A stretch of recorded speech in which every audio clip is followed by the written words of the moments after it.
예, 반갑습니다. 오늘은 그 질문식 세미나 두 번째 시간입니다. 오늘 역시 이제 여러분들이 궁금한 것들, 또 퍼스널 트레이너로서 여러분들이 또 운동을 하다가 또 공부를 하다가 또 현실 속에서 궁금한 것들, 그런 것들을 우리가 이제 생리학적, 역학적, 또 이론적으로 풀어가는 시간입니다. 아마 여러분이 뭐 교과서에서 항상 얘기하지만 교과서에서 나오지 않는 것 또는 교과서의 내용을 전체적으로 해석해야만 가능한 그런 질문들이 많을 것 같습니다.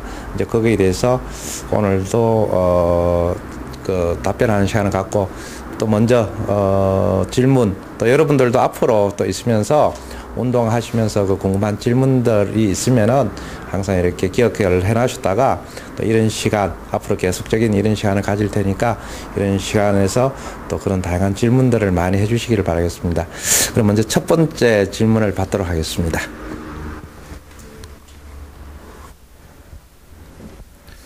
예, 안녕하십니까. 저는 대한퍼스널협회 36기 이상준 교육생입니다. 제가 드릴 질문은 저도 운동을 시작을 하게 되면서 운동 그 분할 프로그램 관한 질문을 드릴 건데요. 제가 초보자, 중급자, 고급자로 이렇게 넘어가게 되면서 그 기준에 맞는 운동 분할 방법이라든지 효과적으로 2분할 방법, 3분할 방법, 4분할 방법들이 있는데 어떻게 나눌 수 있는지에 대해서 질문을 드리겠습니다.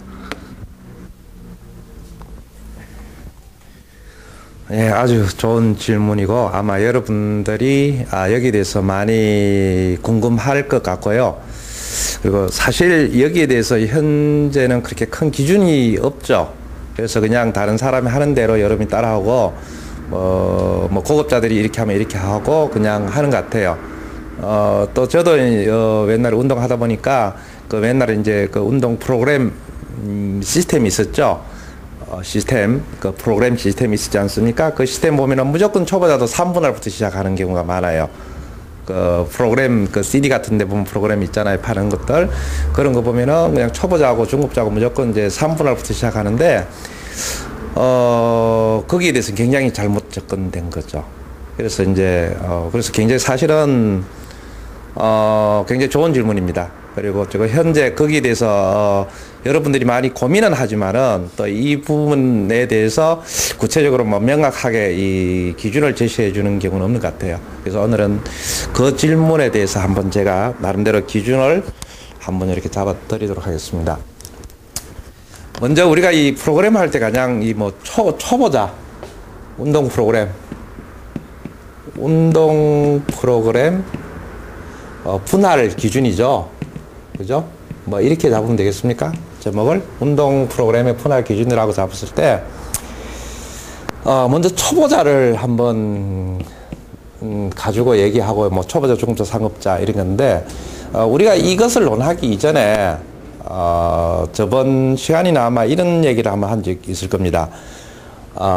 이걸 프로그램을 2분할을 할 것인가, 3분할을 할 것인가, 전신을 할 것인가, 이걸 논하기 앞서 뭐부터 우리가 논해야 되냐면은 우리가 얼마 동안 운동을 해야 되는가 문제부터 사실 논의가 돼야 됩니다. 그러니까 운동량이죠. 운동시간. 운동시간의 기준을 먼저 우리가 설정해야 되는 거죠. 운동시간의 기준은 뭐에 의해서 기준화되는가에 대한 문제가 사실 먼저 돼야 되죠. 그래야만 프로그램 분할에 대한 문제를 가지고 오죠. 그래서 우리가 일반적으로 운동시간의 기준이라는 것은 오버트레이닝이 되기 전까지만 하면 되죠. 그래서 오버트레이닝이라는 것은 우리 인체에서 부정적인 영향을 미치니까 그래서 얼마 동안 운동해야 되는가에 대한 문제는 결국 오버트레이닝이 되기 전까지. 근데 오버트레이닝이 되기 전까지라는 것은 결국 어떻게 해요? 내가 내 몸에 저장해놓은 에너지를 사용할 수 있는 양. 간단하게 얘기한다면 근육에 저장된 글리코겐의 양만큼 하라라고 얘기하잖아요. 그런데 결국 근글리코겐이다. 근글리코겐이라는 것이 한번 운동 시간에 하는 기준이 되겠죠. 그죠? 이게 맥시멈적 기준이 되지 않습니까?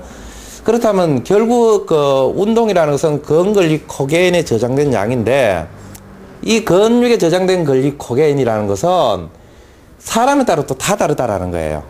그래서 운동을 많이 한 사람, 즉 근육량이 많은 사람 또는 근육량이 적은 사람 똑같은 체중을 가지고, 키와 체중을 가지더라도 근육량이 많은 사람이 있고 적은 사람이 있겠죠. 근데 근육량이 많다는 뜻은 어떻게 해요? 그만큼 글리코겐의 저장 창구가 크기 때문에 더 많은 양의 글리코겐을 저장하겠죠. 근육량이 적은 사람은 어떻게 해요? 창구가 적으니까 글리코겐의 양이 적겠죠. 그죠? 그러다 보니까 많은 사람과 적은 사람, 또 이 많다는 것은 그 다음에 운동 경험이 많고요. 그죠? 운동 경험이 많고 여러 가지가 있는데, 그래서 이 보통 일반적으로 우리가 뭐 많고 적고를 떠나서 우리가 일반 초보자나 중급자 보통 운동 시간을 우리가 일반적으로 그냥 객관화한다면은 이 글리코겐의 양을 객관화한다면은요, 대략 어느 정도냐, 사람마다 정도의 차이는 있습니다. 이게 뭐 1시간, 2시간 이렇게 차이는 나지는 않고 한 20분 플러스 마이너스 2, 30분 차이가 난다고 생각하시면 됩니다. 그래서 플러스 마이너스 2, 30분 차이를 난다고 전제하에서 초보자들이나 한 중급자 정도 기준하면은 보통 우리가 집중적으로 운동할 경우 뭐 설렁설렁 운동하는 것이 아니라 집중적으로 휴식 시간을 어느 정도 타이트하게 하면서 운동을 한다면은 보통 40분에서 60분 정도다라고 생각하시면 됩니다. 그래서 우리가 일반적으로 운동 시간을 한 40에서 60분 정도를 하라고 하지 않습니까? 그 기준이 바로 요거와 관련된 문제거든요.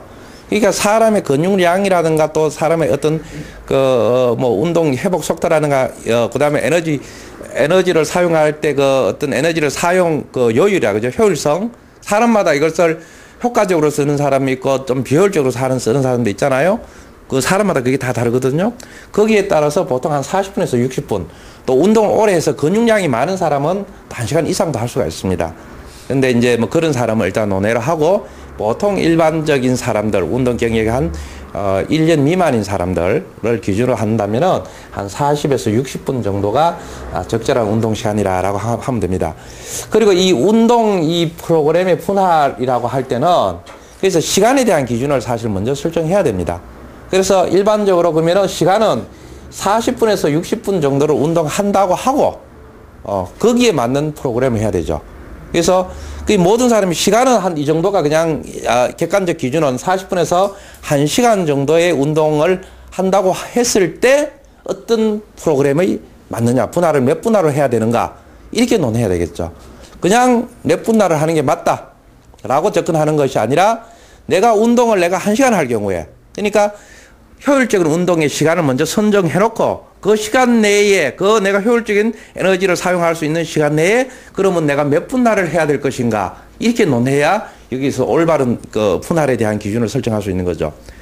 자, 그렇다면은요, 자, 요 문제는 이제 한 40분에서 1시간 정도를 잡고, 그러면 그 시간 내에 어떻게 이제 운동을 해야 되느냐, 그 분할의 기준이란 게 뭐냐. 이 분할의 기준은 여러 가지 기준이 있는데요. 첫 번째, 회복 속도, 에너지의 회복 속도, 운동 시간 할 때 뭐 ATP, PC의 회복 속도, 글리코겐의 사용 능력, 뭐 이런 여러 가지가 또 여기에서 사실 기준에 연결이 됩니다. 그래서 초보자인 경우는, 자, 초보자가 있고, 예컨대 중급자가 있고, 고급자가 있다고 합시다. 고급자가 있는데, 다 이제 분할 기준을 하려면은 운동을 다 약 40분에서 1시간 정도를 한다고 기준을 합시다. 그죠? 그러니까 초보자는 40분, 한번 고급자는 60분 이렇게 잡고 그래서 다 초보자든지 중급자든지 고급자든지 시간은 요 정도로 한다고 기준을 잡고 우리가 설정해 보면은, 자, 분할을 하는데 먼저 일반적으로 초보자들한테 한번 3분할을 가지고 한번 예를 들어가 한번 보겠습니다. 초보자한테 3분할. 자, 초보자 3분이라는 것은 1일차, 2일차, 3일차가 나눠지는 거죠. 그죠? 자, 뭐 예컨대 대표적인 3분할 하면은 1일차는 가슴 운동하고 삼두근 운동이 보통 들어가고, 그죠? 일반적으로 교과서적 분류를 한다면은 2일차는 등과 이두근 운동이 들어가고, 여기는 다리와 보통 어깨 운동이 들어간다고 했을 때, 이렇게 보통, 뭐, 교과서적으로 이렇게 보통 분류를 하죠. 3분할 운동 프로그램에서는. 했을 때, 이 초보자가, 자, 운동을 이제 1개월에서 2개월 정도 된 사람이라고 생각합시다. 이 사람이 가슴 삼두 근육을 얼마 동안 운동해야 되냐면은 40분에서 1시간을 운동해야 돼요. 그렇죠. 그런 뜻이죠. 초보자가 3분할을 한다라는 뜻은 3분할을 할 수 있기 위해서는 3분할을 운동한다는 것은 가슴과 삼두근을 집중적으로 했을 때 40분에서 1시간 정도를 한다라는 뜻이잖아요. 그러면은 과연 초보자한테 이 3분할이라는 프로그램이 맞느냐 여부는 과연 초보자가 가슴과 삼두근을 40분에서 1시간 정도 할 수 있는 능력이 되느냐의 문제죠. 우리가 분할이라는 것은, 운동의 분할이라는 것은 운동 효과의 효율성과 관계되어 있죠. 그 사람의 체력 조건에 맞게끔 우리가 프로그램 하는데, 이 분할 방법론이라는 것은 바로 그 운동의 효과를 보다 효율적으로 하기 위한 하나의 수단론이죠. 방법론이죠. 그죠? 원칙이 정답이 있는 게 아니에요. 내 수준에, 내 체력 수준에, 내 근력 수준에, 내 회복 수준에 요 정도 분할이 맞아. 더 적절해. 나는 약간 체력이 좋으니까 보다는 이런 분할이 나와. 이거는 효율성과 관련된 문제죠. 그죠? 그렇다면 여러분이 한번 생각을 한번 해보세요. 초보자인데 1, 2개월 정도 운동 경력이 있는 사람이 가슴 삼두를 40분에서 1시간 동안 할 수 있는 체력이라든가 근육 회복 에너지 능력이, 집중력이라는 게 있어 없어요? 자, 이렇게 하려면은 가슴을 한다면 예컨대, 이거 예컨대 극단적인 예로 그냥 60분을 한다고 생각합시다. 60분, 1시간 하는데, 그럼 가슴 삼두를 60분을 하려면은 운동 프로그램을 구체적으로 한다면은, 자, 플랫 벤치 프레스, 인클라인 벤치 프레스, 그 다음에 덤벨 플라이를 들어가야 될 것이고요. 그 다음에 딥이 들어간다고 하고, 케이블 크로스오버. 그래서 가슴 운동을 한 5가지가 들어가고, 그 다음에 라인 트라이셉스 익스텐션, 프레스 다운, 이런 것 삼두근을 한 2개 내지 3개를 연다고 합시다. 이 정도 하면 되겠죠. 그런데 이 3분을 일단 둘째 치고라도 초보자 1 내지 2개월 된 사람, 아니면 3개월, 4개월 된 사람이 이 가슴만 하나, 둘, 셋, 4가지, 5가지 근육을 감당할 수 있는 근력 양이 되느냐라는 거죠. 한두 가지만 해도 힘들죠. 이 사람은 왜? 근육이 없으니까. 초보자니까. 그래서 근육이 있어야 힘을 만들어가지고 내가 무거운 물건을 밀 수가 있는데, 초보자인 거는 중근이 아직까지 많이 발달이 안 된, 형성이 안 된 사람이잖아요. 그런데 근육이 없다라는 것은 그만큼 힘을 만들 수 있는 능력이 없다는 거예요. 그런 능력이 없는 사람이 이 많은 종류의 힘을 들어야 되는데, 무게를 들어야 되는데, 들 수 있는 수준이 되냐는 거죠. 안 되죠. 그러니까 이 사람한테는 이거는 오버트레이닝 되는 거죠. 이 자체가 오버트레이닝 되는 거죠. 이거는 엄두도 못 내겠죠. 맞습니까? 네. 그래서 등도 마찬가지고 다리도 마찬가지겠죠. 맞아요? 네. 그러다 보니까 이 초보자한테 이 3분할의 이 자체를 할 수 있는 것은 굉장히 무리다라는 거죠. 그래서 초보자한테는 이러한 3분할이라는 프로그램은 굉장히 적절하지 않은 프로그램이다. 그리고 초보자들은요, 운동의 어떤 회복 능력, 그 다음에 운동신경, 운동 자극의 어떤 속도, 근육의 어떤 수축 속도, 이런 것들이 다 떨어지고, 그 다음에 전체적인 어떤 기랑근과 주동근의 어떤 발달 정도, 그 다음에 주동근과 허병근의 어떤 발달 정도, 이런 것이 다 떨어진 상태예요. 그런 상황에서 회복 능력이 다 떨어진 상황에서 이런 분할 운동을 한다는 것은 사실 굉장히 좋은 방법은 아니다. 그래서 일반적으로 이 초보자들한테 권장해 주는 게 뭐예요? 여러분, 우리가 퍼스널 트레이닝을 하다 보면은 거의 다가 초보자들부터 시작하잖아요. 권장해 주는 게 뭐예요? 전신 프로그램이잖아요. 전신.